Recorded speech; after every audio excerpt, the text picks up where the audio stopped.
Missionnaire, Dr John Kras. Liberté de religion. Le missionnaire, le docteur John Kras, venu du Texas, est dans nos murs, invité par l'Église adventiste.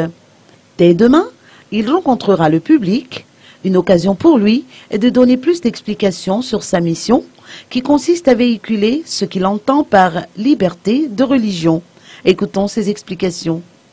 La liberté religieuse, c'est la base de toutes les libertés. C'est-à-dire que si vous n'avez pas la liberté religieuse, vous n'avez pas la liberté d'association, vous n'avez pas la liberté d'expression, vous perdez énormément de droits. C'est pour ça que c'est aussi un test.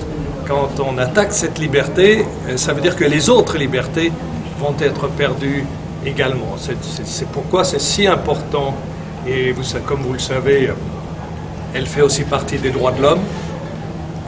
C'est l'article 18 de la Déclaration universelle des droits de l'homme. Donc en défendant la liberté religieuse, on défend les droits de l'homme, on défend l'esprit des Nations Unies. Et ça, c'est aussi très très important aujourd'hui dans un monde où toutes ces valeurs sont en train d'être bousculées, attaquées et même changées.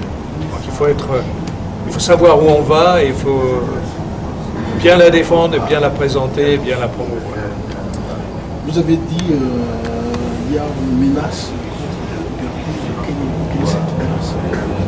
Mais quand vous voyagez à travers le monde, vous apercevez que déjà il y a un certain nombre de régions et de pays, à peu près 40 pays dans le monde où cette liberté n'existe pas.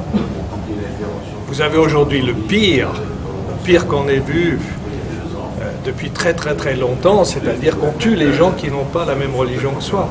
On les exécute, on leur donne le choix de se convertir ou on les exécute. Ça arrive aujourd'hui.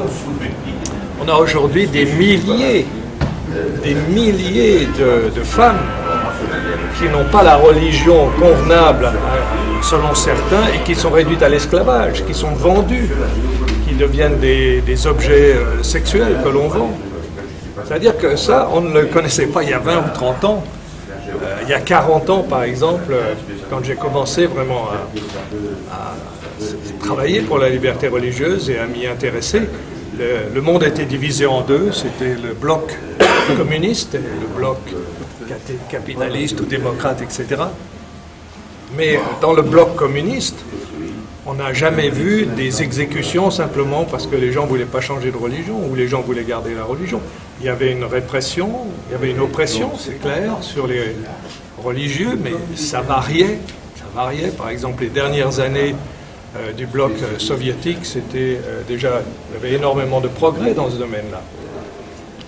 Mais on a cru à la chute du mur de Berlin, on a tous pensé que maintenant, ça y est, le monde était parti, que maintenant chaque pays, les uns après les autres, allait enfin connaître cette liberté où les minorités ne seraient plus persécutées parce que simplement elles n'ont pas la même religion que la majorité ou même pas la même religion ou la même idéologie.